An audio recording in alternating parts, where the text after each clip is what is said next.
Hi friends, Satish from Cartoon Teacher TNPSC. So இன்றைக்கி நம்ம பார்க்க போகிற கரண்ட் அஃபேர்ஸ் வந்து 21 டிசம்பர். இதோட பிடிஎஃப் வந்து டிஸ்கிரிப்ஷனில் இருக்கும், டவுன்லோட் பண்ணிக்கோங்க. ஸோ ஃபஸ்ட் வந்து இம்பார்ட்டன்ட் டேட்ஸு. December 14 மார்டைல் இன்டெலெக்சுவல்ஸ் டே. இது வந்து பங்களாதேஷ் தான் வந்து செலிப்ரேட் பண்ணுறாங்க. பங்களாதேஷ் 1971 வார் அந்த டைமில் வந்து இண்டோ பாகிஸ்தான் ஸ்ப்ளிட் ஆகும்போது அங்கே அப்போ இருக்கக்கூடிய பர்சனாலிட்டிஸ் வந்து எமினன்ட் லைக் இன்ஜினியர்ஸாக இருக்கட்டும், இல்லை வந்து ஃபிலாசபர்ஸாக இருக்கட்டும், நிறையா பேர் வந்து அசாசினேட் பண்ணியிருக்காங்க. ஸோ அதான் மார்டைல் இன்டெலெக்சுவல்ஸ் டே அப்படின்னு சொல்கிறாங்க. ஸோ December 14 இது வந்து பங்களாதேஷ் வந்து செலிப்ரேட் பண்ணுறது. அடுத்து அப்பாயின்மெண்ட் வந்து யூஎஸ்ஏல நம்ம ஆல்ரெடி வந்து நிறையா அப்பாயின்மெண்ட்ஸ் பார்த்துட்ருக்கோம். ஸோ அதில் வந்து எனர்ஜி செக்டர் வந்து ஜெனிஃபர் கிராண்ட்-ஹோம் இவங்களை அப்பாயின் பண்ணுறாங்க. ஸோ இந்த மூணுமே எல்லாமே என்விரான்மெண்ட் ரெலவெண்ட்டு. ஸோ அதில் வந்து என்விரான்மெண்டல் ப்ரொடெக்ஷன் ஏஜென்சியோட ஹெட்டாக வந்து first African American Michael Regan அவர் அப்பாயின் பண்ணியிருக்காங்க. அடுத்து வந்து என்விரான்மெண்டல் குவாலிட்டி கவுன்சில் வந்து பிரெண்டா மெலோரி. ஸோ அடுத்து வந்து கீனா மெக்கத்தி வந்து நேஷனல் கிளைமேட் அட்வைசர். ஸோ அப்படி அப்பாயின் பண்ணியிருக்காங்க. ஸோ இது எல்லாமே அப்பாயின்மெண்ட்ஸு ஜஸ்ட்டு ரீடு தான், எதுவுமே வந்து ரொம்ப மனப்பாடலாம் பண்ண தேவையில்லை. பட் இந்தியன் ஆரிஜின் மட்டும் படிச்சுக்கணும். இந்தியன் அமெரிக்கன்ஸ் இருப்பாங்க இல்லையா, ஸோ அவங்கள மட்டும் படிச்சுக்கணும். மற்றபடி மற்றதெல்லாம் ஜஸ்ட்டு ரீடு தான். அடுத்த டெத்து வந்து ஸ்ரீபதி கஞ்சனாலேங்கிறவர் வந்து ரெனவுண்டு ரெஸ்லரு. ஸோ அவருக்கு வந்து ஹிந்த் கேசரி அப்படிங்கிற டைட்டில் வந்து 1950s கொடுக்குறாங்க. ஸோ கோலாப்பூர் மகாராஷ்டிராவில் வந்து அவர் இப்போ இறந்துட்டார். அடுத்து மெயின் டாப்பிக்கில் போயிடலாம். International relation. ஃபஸ்ட் வந்து India and Vietnam prime minister மோடியும் அப்புறம் வந்து குவென் ஜான் ஃபுக், ஸோ அவருக்கும் வந்து ஒரு விர்ச்சுவல் பேக்ட் வந்து விர்ச்சுவல் கான்ஃபரன்ஸ் நடக்க போகுது. ஸோ அதில் வந்து டிஃபென்ஸ் அண்ட் எனர்ஜி ரெலவெண்ட்டாக வந்து சைன் பண்ண போகிறாங்க. அது இல்லாமல் பிரைம் மினிஸ்டர் வந்து எம்ஃபசைஸ் பண்ணுறது எதுனா ஃப்ரீடம் ஆஃப் நேவிகேஷன். குறிப்பாக சவுத் சைனா சீல வந்து சைனாவோட டாமினேஷன் வந்து அதிகமாக இருக்குது. ஸோ அதை வந்து கவுண்டர் மெஷர்ஸ் பண்ணணுன்ற மாதிரி அதை பற்றின டிஸ்கஷன்ஸ் வந்து பண்ண போகிறாங்க, ஃப்ரீடம் ஆஃப் நேவிகேஷன்ற மாதிரி. ஸோ சவுத் சைனாவில் இருக்கக்கூடிய அவங்களுக்கு அந்த டிஸ்பியூட் வந்து அட்ரஸ் பண்ண போகிறாரு பிரைம் மினிஸ்டர். அடுத்து வந்து தேர்டு ப்ரோக்ராம்ஸ் அண்ட் ப்ராஜெக்ட்ஸு. அதில் வந்து oil and gas West Bengal. So union minister வந்து தர்மேந்திர பிரதான் வந்து dedicated and oil and gas producing field in North 24 Parganas district. West பெங்காலில் இருக்கக்கூடிய அந்த பிரக்னாஸ் டிஸ்ட்ரிக்டில் ஆயில் அண்ட் கேஸ் வந்து இது பண்ண போகிறாங்க. ஸோ இது வந்து 8th ப்ராஜெக்ட்னு சொல்கிறாங்க. ஹைட்ரோ கார்பன் ப்ராஜெக்ட்டில் இது வந்து 8th இருக்கும் அப்படின்னு சொல்கிறாங்க. ஸோ வெஸ்ட் பெங்காலில் வந்து இனிஷியேட் பண்ணுறாரு. So defence coastal network, coastal radar chain network. So இது வந்து எக்ஸ்பேண்ட் பண்ண போகிறாங்க for real time monitoring of high cheese. குறிப்பாக இந்த மும்பை அட்டாக் வந்து இட்ஸ் இன்டெலிஜென்ஸ் ஃபெயிலியர் தான். அதுவும் குறிப்பாக எங்கே சீயில் வந்து அங்கே கடல் வழியாக வந்து உள்ளே வந்து போய் தாக்குதல் நடத்தியிருப்பாங்க. ஸோ அதுலேருந்தே வந்து என்ன பண்ணுறாங்க, இந்தியாவில் ஆல்ரெடி வந்து ஒரு இன்ஃபர்மேஷன் சென்டர் வந்து இந்தியன் நேவி கண்ட்ரோலில் வந்து செட்டப் ஆகி மானிட்டர் பண்ணிகிட்ருக்காங்க. கோஸ்டல் ரீஜனில் இருக்கக்கூடிய வெசல்ஸு அதில் வந்து ஜிபிஎஸ் ட்ராக்கரும் வந்து செட் பண்ணியிருப்பாங்க எல்லாத்தையும் மானிட்டர் பண்ணுறதுக்கு. ஸோ இது இப்போ வந்து என்ன பண்ணுறாங்க, இது இன்னும் வந்து அவுட் சைட் கண்ட்ரீஸையும் உள்ள பார்ட்டிசிபென்ட்ஸாக கொண்டு வர பார்க்குறாங்க. அதில் வந்து இந்த கோஸ்டல் ரேடார் செயின் நெட்வொர்க் அப்படின்னு சொல்லி நிறையா வந்து செக் போஸ்ட் மாதிரி அங்கங்கே வந்து வைக்கலாம் அப்படிங்கிற மாதிரி பிளான் இது. ஸோ இதில் வந்து ஆல்ரெடி மொரிஷியஸ், சேச்சல்ஸ் அண்ட் ஸ்ரீலங்கா வந்து பார்ட் ஆஃப் இதாக இருக்குது. இனி அடுத்து வந்து எங்கே டிஸ்கஷன் நடக்க போனால் மால்தீவ்ஸ், பங்களாதேஷ், ஸோ இன்னும் ஒரு சில கண்ட்ரீஸோட வந்து பிளான் பண்ணுறாங்க, டிஸ்கஷன் நடக்க போது. அடுத்து தேர்ட் ஃபேஸாக இன்னும் அதர் கண்ட்ரீஸ், இன்னும் சில கண்ட்ரீஸ் கூட டிஸ்கஷன் பண்ணி கம்ப்ளீட்டாக முடிக்கிற மாதிரி பிளான் பண்ணியிருக்காங்க. ஸோ இப்போதைக்கு மொரிஷியஸ், சேச்சல்ஸ் அண்ட் ஸ்ரீலங்கா வந்து ஆல்ரெடி மெம்பராக தான் இருக்காங்க. அதில் வந்து பார்ட் ஆஃப் இந்த இதில் இருக்காங்க. ஸோ அடுத்து இந்தியன் கோஸ்ட் கார்டுக்கு வந்து ICGC 454ன்ற ஒரு இன்டர்செப்டர் வந்து கொடுத்துருக்காங்க. அது என்ன செயல்முறைக்கு வந்துருச்சு. ஹசிரா குஜராத்தில் வந்து அது இனிஷியேட் பண்ணியிருக்காங்க, அங்கே கமிஷன் ஆகிருக்கு. ஸோ அடுத்த 9th பாலிட்டி. நேபாளில் எலெக்ஷன் நடக்க போகுது. ஏன் அப்படின்னா KP ஓலின்றவர் தான் வந்து சர்மா ஓலி அவர்கள் தான் வந்து பிரைம் மினிஸ்டர் இருக்கார் நேபாளில். அவர் வந்து பிரசிடென்ட்டுக்கு வந்து ஒரு லெட்டர் கொடுத்துருக்காங்க. இந்த மாதிரி வந்து பார்லிமெண்ட் வந்து டிசால்வ் பண்ணணும், ஜென்ரல் எலெக்ஷன் ஃப்ரெஷ் எலெக்ஷன் வந்து கண்டெஸ்ட் பண்ண, எலெக்ஷன் வந்து ஹோல்ட் பண்ணணும் அப்படின்னு சொல்லி இது கொடுத்துருக்காங்க. அந்த டிசிஷனையும் வந்து பிரசிடென்ட் வந்து அக்செப்ட் பண்ணிட்டாங்க. யார் பிரசிடென்ட்னா Bindiya Devi Bhandari. So next year by ஏப்ரலில் வந்து எலெக்ஷன்ஸ் வந்து கண்டக்ட் ஆக போகுது. இப்போ யூஎஸ்ஏ எலெக்ஷனில் என்னென்னா அங்கே இருக்கக்கூடிய எலக்ட்ரல் காலேஜ், இங்கே எப்படி நமக்கு எலெக்ஷன் கமிஷன் ஆஃப் இந்தியா இருக்கோ, ஸோ அங்கே இதுதான் வந்து ஆஃபீஷியலாக டிக்ளேர் பண்ணுவாங்க எலெக்ஷன் ரிசல்ட்ஸை. ஸோ இங்கே வந்து என்ன பண்ணுறாங்க, யுனைடெட் ஸ்டேட்ஸோட எலக்ட்ரல் காலேஜ் வந்து as formally validated the victory of Joe Biden. So அவருடைய விக்ட்ரியை வந்து கன்ஃபார்ம் பண்ணிட்டாங்க. அண்ட் ஆல்சோ அது எவ்வளோ சீட்ஸ் வந்து செக்யூர் பண்ணியிருக்காங்கன்றதையும் அனௌன்ஸ் பண்ணிட்டாங்க. 306 சீட்ஸு. ஸோ 306 வந்து செக்யூர் பண்ணியிருக்காரு வந்து ஜோ பைடன். ஸோ அடுத்து வந்து வின்டர் செஷன் வந்து இந்த கோவிட் பேண்டமிக் சிச்சுவேஷன் இருக்கனால அதை வந்து கேன்சல் பண்ணுறாங்க. ஸோ செஷன் வந்து நடக்காது அப்படின்னு சொல்லியிருக்காங்க. அதை அனௌன்ஸ் பண்ணது யார் அப்படின்னா பிரகலாத் ஜோஷி. இவர் யாருன்னா union ministry of parliamentary affairs. இவர் தான் வந்து அனௌன்ஸ் பண்ணியிருக்காரு வின்டர் செஷன் வந்து ஃபீஸிபிள் இல்லை அப்படின்னு சொல்லி. ஸோ ஒரு இயருக்கு மொத்தம் 3 செஷன்ஸ் நடக்கும், budget session, summer session and winter sessions. So 6 months once வந்து கண்டிப்பாக வந்து ஒரு செஷன் கண்டக்ட் பண்ணிடணும். இதுதான் ரூலு. ஒரு இயருக்கு 2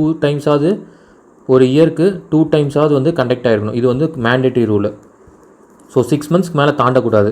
இது வந்து பார்லிமெண்ட் இதில் வந்து கண்டக்ட் பண்ணுறதுக்கான ரூல்ஸில் இருக்குது. ஸோ இப்போ வந்து வின்டர் செஷன் வந்து கேன்சல் பண்ணுறாங்க. அடுத்து போஸ்டல் ஓட்டிங். ஸோ அதுவும் இல்லாமல் நேற்று என்ன பார்த்தோம், பட்ஜெட் செஷனில் வந்து இப்போ நிர்மலா சீதாராமன் அவர்கள் வந்து என்ன சொல்லியிருக்காங்க, ஹெல்த் செக்டருக்கு வந்து அதிகமாக வந்து நெக்ஸ்ட் இயர் வந்து பட்ஜெட்டில் இருக்கும் அப்படின்னு சொல்லியிருக்காங்கன்னு சொல்லி பார்த்தோம். ஸோ அடுத்து போஸ்டல் ஓட்டிங் நம்ம அதுவும் நேற்றே பார்த்துருந்தோம். பட் இன்னும் என்னென்னா எக்ஸ்ட்ரா ஃபேக்ட்ஸ் எழுதியிருந்தேன். ஸோ போஸ்டல் ஓட்டிங் வந்து என்ன, எலெக்ஷன் கமிஷன் ஆஃப் இந்தியா வந்து என்ஆர்ஐக்கு வந்து ஓட்டிங் ரைட்ஸ் அவங்களுக்கும் ஓட்டிங் பண்ணணும் அப்படின்னு சொல்லி ரெக்கமெண்டேஷன்ஸ் வந்து அனுப்பியிருக்கிறதா சொல்லி பார்த்தோம். ஸோ இப்போ இதில் வந்து என்னென்னா அவங்களோட ஹிஸ்ட்ரி இப்போ முன்னாடி என்ன இருக்குது, இப்போ ஏன் இப்படி கொண்டு வராங்க அப்படிங்கிறத பார்த்துடலாம். ஸோ இப்போ இந்த மெத்தடாலஜியை வந்து என்ன பண்ண வராங்கன்னா சில கண்ட்ரீஸில் மட்டும் பைலட் ப்ராஜெக்டாக வந்து இன்ட்ரடியூஸ் பண்ண போகிறாங்க. ஸோ எங்கே USA, Canada, New Zealand, Japan, Australia, Germany, France and south Africa. So இப்போ இந்த கண்ட்ரீஸ்க்கு மட்டும் இந்த ப்ராசஸை வந்து ஓகே கோ ஹெட் கொடுக்குறாங்க. ஸோ இப்படி இந்த கண்ட்ரீஸில் இருக்கக்கூடிய என்ஆர்ஐஸ் வந்து மொத்தம் வந்து 1.18 lakh வந்து இருக்காங்க. அதுலேயும் 89,000 வந்து கேரளா தான் இருக்காங்க. ஸோ அங்கே தான் எலெக்ஷனில் வந்து பார்ட்டிசிபேட் பண்ணுறது. இது அங்கே தான் வந்து ஒரு பெரிய தாக்கத்தை உருவாக்கும். செகண்ட் வந்து ஃபாலோட் பை ஆந்திரா அப்படின்னு சொல்கிறாங்க. அரௌண்ட் 7,500 கிட்ட இருக்குது. ஸோ மொத்தம் 1.18 lakh என்ஆர்ஐ ஓட்டர்ஸில் கேரளாவில் 89,000 சிட்டிசன்ஸ் வந்து வெளியே இருக்காங்க. ஸோ இப்போ இது ரெலவெண்ட்டாக இப்போ உங்களுக்கு ஓட்டிங் ரைட்ஸ் கொடுக்குறோம். இப்போ இதுக்கு முன்னாடி ஓட்டிங் ரைட்ஸே இல்லையா அப்படின்னா இல்லை இருந்திருக்கு. 2010க்கு முன்னாடி 6 மந்த்ஸ்க்கு மேலே ஒருத்தர் வந்து வெளியே வந்து தங்குறாங்க அப்படின்னா அது வந்து அவங்க வந்து எலிஜிபிள் கிடையாது. அப்புறம் ஆஃப்டர் 2010 என்ன பண்ணுறாங்க, அதாவது ரெப்ரசன்டேஷன் ஆஃப் பீப்புள்ஸ் ஆக்ட் 1950, அதாவது 2 ஆக்ட் இருக்குது. ரெப்ரசன்டேஷன் ஆஃப் பீப்புள்ஸ் ஆக்ட் 1950 இருக்குது, அதே போல் இன்னொன்று 1951 இருக்குது. ஸோ இந்த 50 ஆக்டை வந்து அமெண்ட் பண்ணுறாங்க. எப்போ 2001 சேஞ்ச் பண்ணி இந்த எலிஜிபிள் என்ஆர்ஐஸ் வந்து வேறு அலௌடு டு ஓட்டிங் ரைட்ஸை கொடுக்குறாங்க. பட் ஆனால் அந்தந்த போல் பூத்தில் தான் வந்து அவங்க ஓட் பண்ணணும். இதுதான் ரூலாக இருக்குது. இப்போ திரும்பி இதை என்ன பண்ணுறாங்க, சேஞ்சஸ் பண்ணி அங்கேருந்தே வந்து அங்கேருந்தே ஓட்டிங் பண்ணலாங்கிற ஒரு சிஸ்டம் தான் கொண்டு வர போகிறாங்க. அதை தான் வந்து இந்த சில கண்ட்ரீஸில் இனிஷியேட் பண்ண போகிறாங்க. எந்த டிவைசஸ் யூஸ் பண்ணுறாங்கன்னு சொல்லி நம்ம நேற்றே பார்த்துருந்தோம். ஸோ அடுத்து வந்து 10th ஸ்போர்ட்ஸில் நம்ம என்ன பார்த்தோம், நேற்றே வந்து ஆல்ரெடி பாக்ஸிங்கில் வந்து நம்ம கோல்டு வந்து 52 kg கேட்டகரியில் வந்து நேற்று ஒருத்தர் கோல்டு வாங்கியிருந்ததாக பார்த்தோம். ஸோ இப்போ ஓவரால் அந்த வேர்ல்டு கப்பில் ஜெர்மனியில் நடந்த ஓவரால் இதில் நம்ம வந்து 2nd ரேங்க்கில் இருக்கோம். So overall became 2nd India. அடுத்து ஹாக்கி வந்து 2023 வேர்ல்டு கப் வந்து எங்கே நடக்க போகுதுன்னா இந்தியாவில் தான் நடக்குது. அதுவும் ஒடிசாவில் ரூர்கெலா சிட்டி இங்கே தான் வந்து நடக்க போகுது. இது வந்து 2nd அவென்யூன்னு சொல்கிறாங்க. ஒடிசாவில் புவனேஸ்வரில் தான் வந்து ஏற்கனவே கலிங்கா ஸ்டேடியம் அப்படின்னு சொல்லி ஒன்று இருக்குது. புவனேஸ்வர் கலிங்கா ஸ்டேடியம் அங்கே தான் வந்து 2018 வந்து நடந்தது. ஸோ இப்போ வந்து என்ன 2023 வேர்ல்டு கப் வந்து ரூர்கெலா சிட்டியில் வந்து நடத்த போகிறதா சொல்கிறாங்க. இதை வந்து கிராடில் ஆஃப் ஹாக்கி அப்படின்னு சொல்கிறாங்க இந்த சிட்டியை. So next 11th prime minister Vajpayee the years that changed India அப்படின்ற புத்தகத்தை யார் எழுதியிருக்கா அப்படின்னா சக்தி சின்ஹா, வந்து ஃபார்மர் பியூரோக்ராட்டு. ஸோ இவர் வந்து வாஜ்பாய் அவர்கள் பிரைம் மினிஸ்டராக இருந்த டைமில் வந்து பர்சனல் செக்ரட்டரியாக இருந்திருக்காரு. ஸோ அவர் கூட வந்து லாங் இயர்ஸ் வந்து சர்வ் பண்ணியிருக்காரு. ஸோ அதனால் இது வந்து எதை பற்றி பேசுதுன்னா இந்த புத்தகம் கார்கில் வாரை பற்றி பேசுது. குறிப்பாக கார்கில் வார் டைமில் வந்து இங்கே வாஜ்பாய் அவர்களுக்கும் அங்கே வந்து பாகிஸ்தானில் இருக்கக்கூடிய பிரைம் மினிஸ்டருக்கும் உள்ள ஃபோன் கான்வர்சேஷன்ஸை பற்றிலாம் அவர் வந்து இதில் பேசியிருக்காரு. அடுத்து வந்து சூரரை போற்று வந்து சூர்யா நடித்த படம் வந்து யாரை பற்றினது அப்படின்னா ஏர் டெக்கான் ஃபவுண்டர் கேப்டன் கோபிநாத் அவர்களை பற்றின படம் தான் அந்த ஸ்டோரி சூரரை போற்று. அது எந்த புத்தகத்தில் இருக்குன்னா சிம்பிளிஃப்ளை அப்படிங்கிற புத்தகம் தான் அவரோட ஜேர்னியை பற்றின புக்கு இது சிம்பிளிஃப்ளைங்கிறது. அடுத்து ஸ்பேஸ் 12th டாப்பிக்கு ஜெமினிட் மெட்டியார் அப்படிங்கிறது என்னென்னா அது வந்து ஷவர் அப்படியே மேலேருந்து அப்படியே ஷவராக அப்படியே வந்து இதாக இருக்குது. ஸோ இதுதான் ஸ்ட்ராங்கஸ்ட் ஆஃப் த இயர் அப்படின்னு சொல்கிறாங்க. So Geminid meteor shower is believed to be the strongest of the year. இது எங்கேருந்து வந்திருக்கலாம் அப்படின்னு அவங்க நினைக்கிறாங்கன்னா இந்த ஆஸ்ட்ராய்டு, அதாவது 3200 பேத்தான் அப்படிங்கிற ஆஸ்ட்ராய்ட்லேருந்து வந்திருக்கலாம் இந்த மெட்டியார் அப்படின்றாங்க. So Geminid meteor strongest of the year, சும்மா ஜஸ்ட்டு அந்த டேர்மை ஞாபகம் வச்சுக்கோங்க அவ்வளோ. Geminid meteor it's strongest of the இயர்னு சொல்லியிருக்காங்க. மெட்டியார் ஷவர், அதுவும் குறிப்பாக அந்த ஷவர் தான், அது வந்து அப்படியே வரும்போது அப்படியே ஷவர் பண்ணுற மாதிரி அப்படியே இருந்திருக்கு. அதனால தான் அதை மெட்டியார் ஷவர்னு சொல்கிறாங்க. அடுத்து 13 சயின்ஸ் அண்ட் டெக்கு முரைனா கிராஸ் அப்படின்ற ஒரு நியூ ஸ்பீஷிஸ் வந்து எங்கே கண்டுபிடிச்சிருக்காங்கன்னா வெஸ்டர்ன் காட்ஸில் கோவாவில் வந்து பார்த்துருக்காங்க. யார், Pune Agarkar research institute ARI. So அதான் ARIங்கிறது அகர்கர் ரிசர்ச் இன்ஸ்டியூட் பூனேயில் இருக்குது. ஸோ இவங்க வந்து ஸ்பாட் பண்ணியிருக்காங்க நியூ ஸ்பீஷிஸ் கிராஸில் ஒரு வெரைட்டி தான் இது முரைனா அப்படிங்கிறது.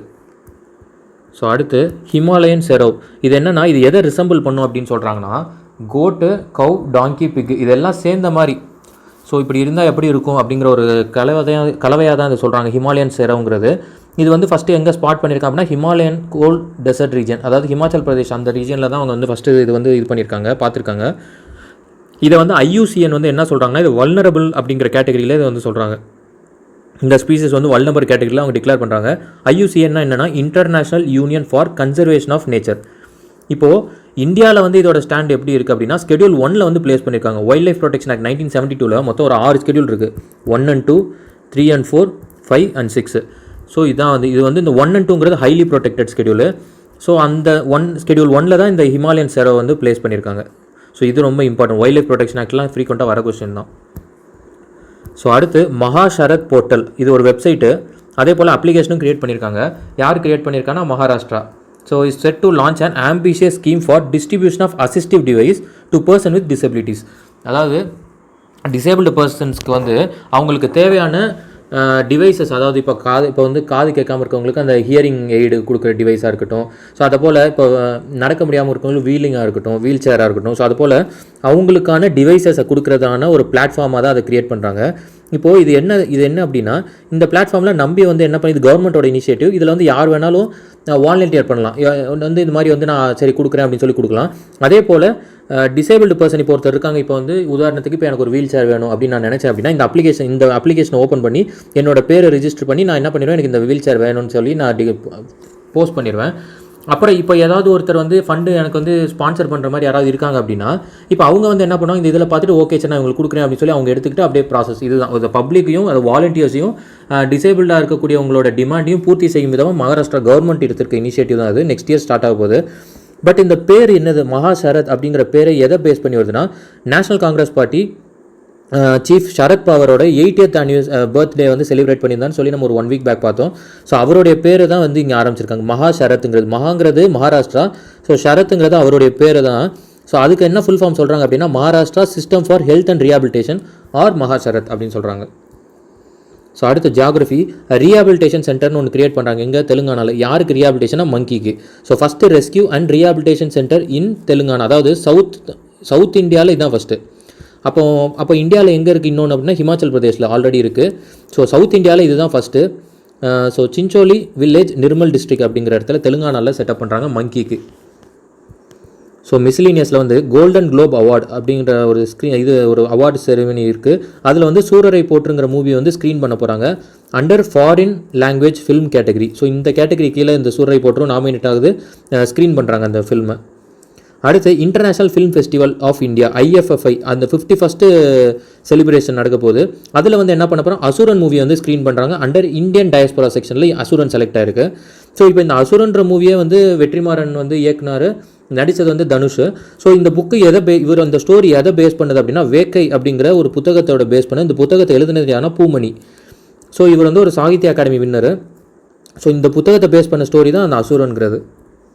அடுத்தது 16th Tamil Nadu Jerusalem pilgrimage existing subsidy of 20,000 rupees for Christmas going to Jerusalem on pilgrimage. அதாவது கிறிஸ்டியன்ஸ் வந்து ஜெருசலமுக்கு போகிறது உண்டு. ஸோ கிறிஸ்மஸ் டைமில் 20,000 அவங்களுக்கான போக்குவரத்துக்காக அவங்களுக்கான செலவுக்காக 20,000 கவர்மெண்ட் கொடுத்துட்டு இருந்தது. அதை வந்து சீஃப் மினிஸ்டர் வந்து அவர்கள் என்ன பண்ணியிருக்காருன்னா அதை இன்க்ரீஸ் பண்ணி 37,000 வந்து அனௌன்ஸ் பண்ணியிருக்காரு. ஸோ அடுத்து Pandya era inscription. So inscription found in sanctum sanctorum of Varadaraja Perumal temple. அதாவது வரதராஜா பெருமாள் டெம்பிளில் இருக்கக்கூடிய அந்த கர்ப்ப கிரகத்தில் வந்து அந்த வால்ஸில் வந்து இந்த பாண்டியாரா பற்றின ஒரு இன்ஸ்கிரிப்ஷன்ஸ்லாம் அதில் இருக்குது அப்படின்னு சொல்லி சொல்கிறாங்க. அது எங்கே இருக்குன்னா அயூர்கரம் விழுப்புரம் டிஸ்ட்ரிக்டில் இருக்குது. இந்த இன்ஸ்கிரிப்ஷன் வந்து belong to late period of Maravarman Vikrama Pandiyan 2. இவரோட பீரியடில் இருந்ததாக தான் இருக்குது அப்படின்னு சொல்லி சொல்கிறாங்க. ஸோ இந்த இன்ஸ்கிரிப்ஷன்ஸ் வந்து இப்போ கண்டுபிடிச்சிருக்காங்க எங்கன்னா Villupuram district. So Varadaraja Villupuram Varadaraja Perumal temple விழுப்புரமில் எடுத்திருக்காங்க. ஸோ அது யாரோட அந்த பீரியட்லனா மரவர்மன் விக்ரம பாண்டியன் 2. ஸோ அடுத்து ப்ரீவியஸ் டே கொஸ்டின், நேற்று ஒரு கொஸ்டின் பார்த்துருந்தோம். என்னது, which district police department has received Skoch award. எதுக்கு, கோவிட் பேண்டமிக் கேட்டகரியில் எந்த டிஸ்ட்ரிக்ட் போலீஸ் டிபார்ட்மெண்ட் வாங்கியிருக்குன்னு சொல்லி பார்த்தோம். ஆன்சர் வந்து திருவள்ளூர். ஏன் அப்படின்னா IRIS அப்படிங்கிற ஒரு சாஃப்ட்வேர் வந்து, அதாவது instant responder to improve social distancing. So இந்த சாஃப்ட்வேர் தான் இன்ஸ்டால் பண்ணியிருக்காங்க. யாராவது வந்து ஒரு ரொம்ப க்ளோஸ் ரீஜனில் வந்து அவங்க காண்டாக்ட் ஆகிறாங்க அப்படின்னா அலாம் கொடுத்து சவுண்ட் வந்து லவுட் ஸ்பீக்கரில் அனௌன்ஸ் பண்ண ஆரம்பிச்சிடும். ஸோ இதுதான் அந்த சாஃப்ட்வேர். மார்க்கெட்ஸ்லாம் வந்து அவங்க எஸ்டாப்ளிஷ் பண்ணியிருந்தாங்க. ஸோ இன்றைக்கி டுடே குவிஸ் வந்து என்னென்னா, Goa liberation day was celebrated on என்னைக்கு? December 19, December 20, December 18, December 21. So இது கரெக்ட் ஆன்சர் வந்து கமெண்ட் பண்ணுங்கள். எதுவும் டவுட் இருந்தாலும் கமெண்ட் பண்ணுங்கள். தேங்க்யூ.